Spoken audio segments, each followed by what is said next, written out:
went against the slave master, killing hundreds of them, entire families, right?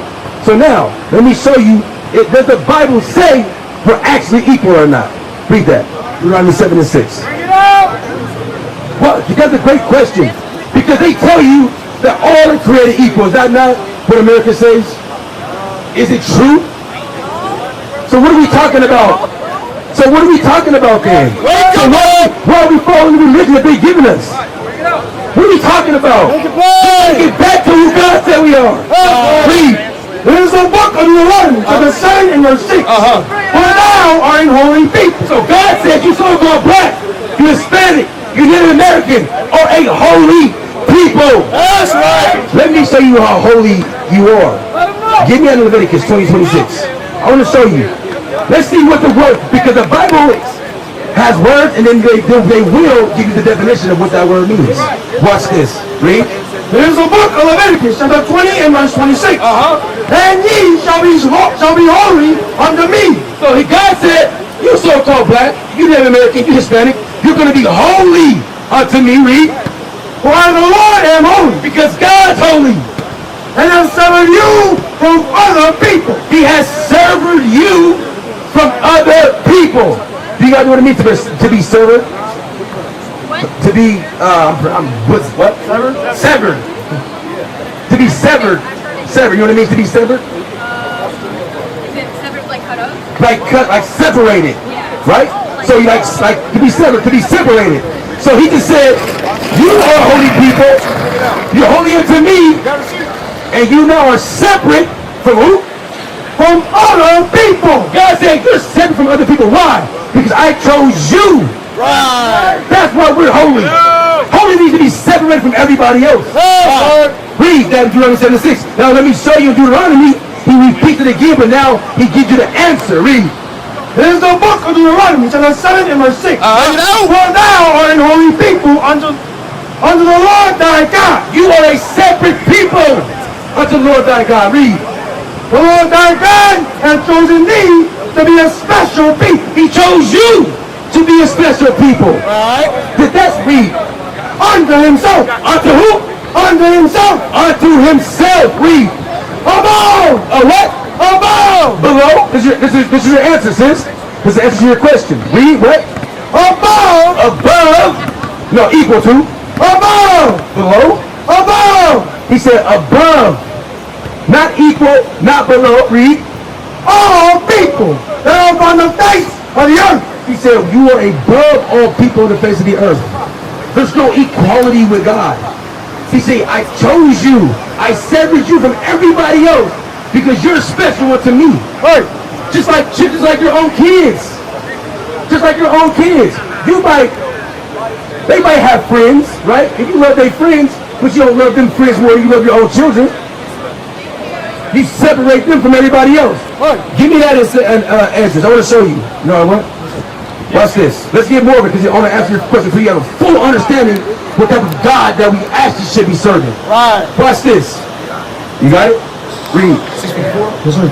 There is a book of 2 Ezra, chapter 6 and verse 54. And after these, Adam also, whom thou madest Lord of all thy creatures. So God made Adam, correct? He made Adam over all the creatures. Read. Of him come we all. So of Adam, God created everybody. Right? Read. And the people also who thou hast chosen. So and he says, I created everybody, but I also created those that I chose. Right. All this have I spoken before thee, O Lord, because thou madest the world for our sake. He says, I made the world for the people's sake who I chose. Right. Right, come I on. made the world for everybody. Right. Read. As for the other people, Listen good. As for everybody else that came from Adam that he created, read. which also come of Adam, Because they do come of Adam. Read. thou hast said that they are nothing. What? They are nothing. God said that the other nations are nothing. Why? Because I chose y'all. You're the apple of his eye. Not everybody else. God chose you. And listen, we are not regular people. We're not regular.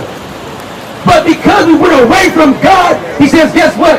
Since you go away from me, I'm going to go away from you, and you're going to dwell amongst them, and they're going to rule over you. So right now to God, we're still special, but guess what? We're getting a whooping right now by God because of our disobedience. He said they're nothing. Watch this. Let's see how much of nothing they said. And what I'm doing, I'm not teaching hate. I'm only showing you guys, according to the Bible, how God feels about y'all. Right. How he feels about us. Right. Read. But be like unto spittle. Be like unto spittle. You know, what is that? This is supposed to be like unto spit. Like, when you walk, you like, that's nothing. You keep pushing. Right? Right. He said that's how he feels about the nations. Right. Read. And as likened the abundance of them unto a drop that falleth from a vessel. So what does that mean? Have you ever filled your cup with too much water? You're like, oh, and then you move it in like little drops. Are you concerned about that drop of water filling your cup? You don't care. You just get a napkin and wipe it up. Like, okay. That's how he feels about the other nations. Right. I'm not making this up. Right. If you think I'm lying, I'll give you another one. Give me Isaiah 45. Bring it out. But we're only reading the Bible. Right. We can't care about feelings. We got to teach you what thus saith the Lord. And the Lord only. Read. Isaiah 45. Bring it up. 45. There's a book of Isaiah, chapter 40 and verse 15. Behold, the nations are as a drop of a bucket. So you hear that, sis? He says that he repeats it again. Read. And are counted as a small dust of a balance. They're counted as a small dust of a balance. If you take a small piece of dust and you put it on a balance, you're talking about a scale. You know old school scales in science class that used to have you weigh it and it made and show you the weight? He says the other nations are like a small dust of a balance. You put it on a scale. If you take a piece of dust and you put it on a scale, is the scale going to weigh it? No. It means absolutely nothing. Right.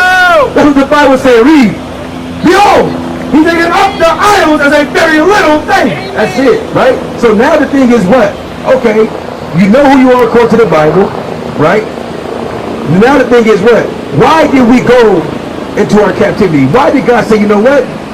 I'm going to send you to another nation who does not love you, who doesn't like you, who are going to make you work hard for low wages, who are going to put you in the prison houses. You're going to have bad education.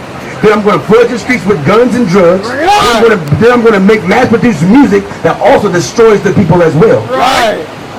Because that's what's happening. Music is just single-handedly destroying our young men and women today. I'm telling you, it is. And I got young kids. I got to try to keep them far away from social media and what they see on the TV.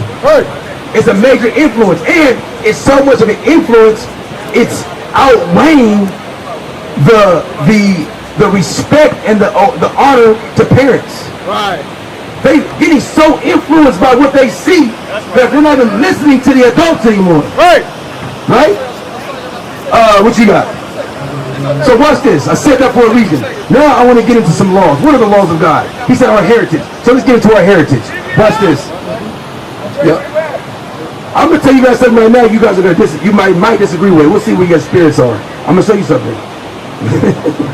Read this. Here's the book of Deuteronomy, chapter 22 and verse 5. Start from the bottom first. Bring it up. Neither shall a man put on a woman's garments. For all that do so are abomination unto the Lord thy God. He said, men should not put on a woman's garment. Mind you, we're getting into the laws of God. We're getting into what we stopped doing, right? And what we went against to get us here where we are today. He said, a man should not put on a woman's garment. What's a woman's garment?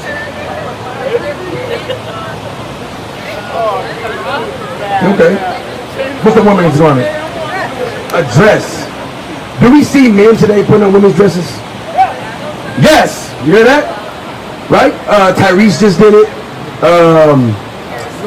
Lil Wayne has done it. Lil Uzi Vert, I've been seeing it on social media. My goodness. Jonathan Majors has done it recently. Right? He says that is an abomination unto him. Right? What's that going into when a man puts on a woman's dress? What's that going into? What's being pushed right now in society? It's okay to do for young children. Exactly. Going into transgender. The Bible is talking about that right now. Putting on women's dresses. It's talking about transgender. Is that not happening on earth today?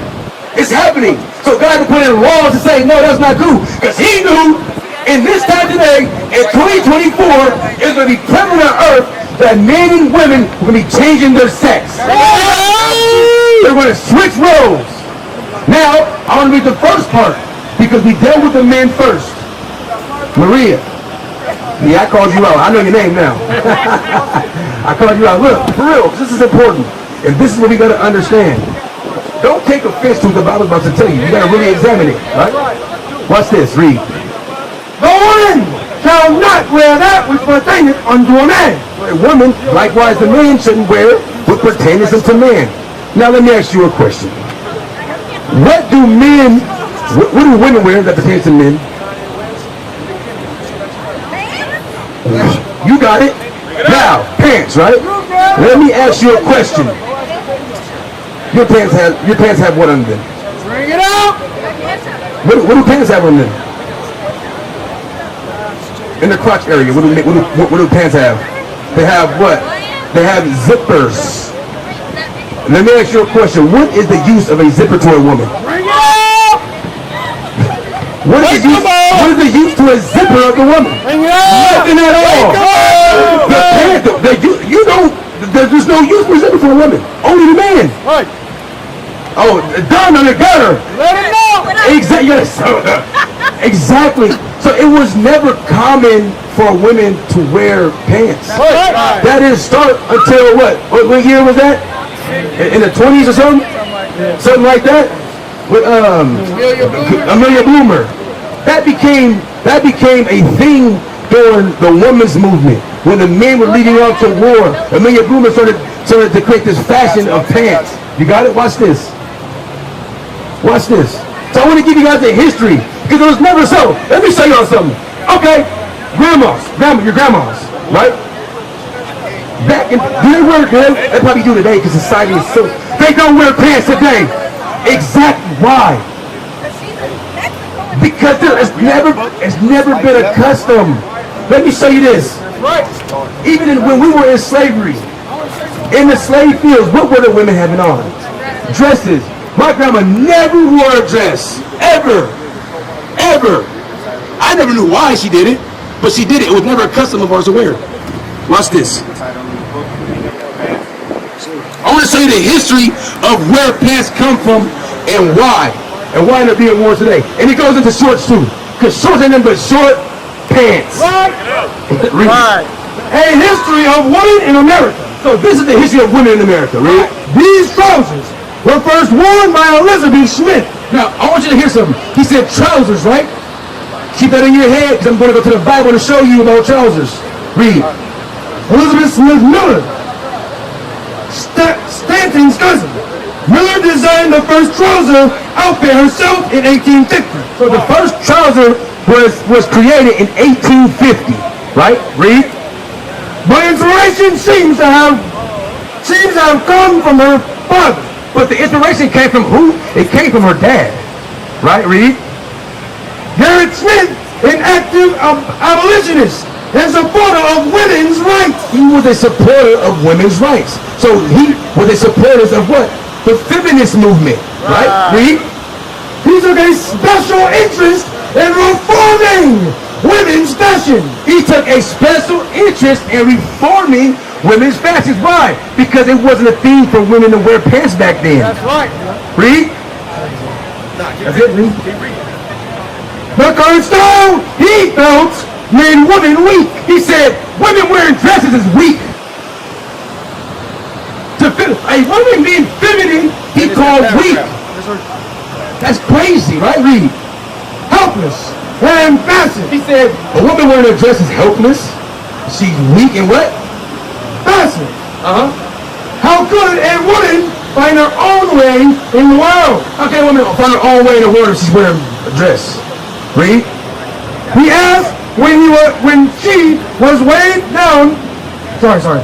He asked when she was weighed down by yards and yards of skirts. So he said what? Well, she had to wear dresses. They used to wear them big dresses back then. So he's asking, hey, I know you've been weighed down and down with these dresses, right, Reed? Smith urged feminists to throw off their clothes. He said, look, hey, all you women no longer wear dresses. no longer be feminine. I want you to start, in other words, what he's saying is, I want you to start being masculine. Start being like the man. Right? There's an old saying. Who wears what in the house? Why is that even a saying? That's good. Why is that even a saying? Because wearing the pants signifies who being a leader? The man. The man wore the pants in the house. Nation is men leading by example.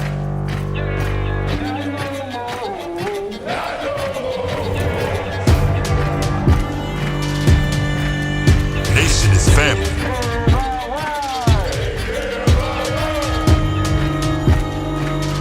Nation is community. Nation is children with role models.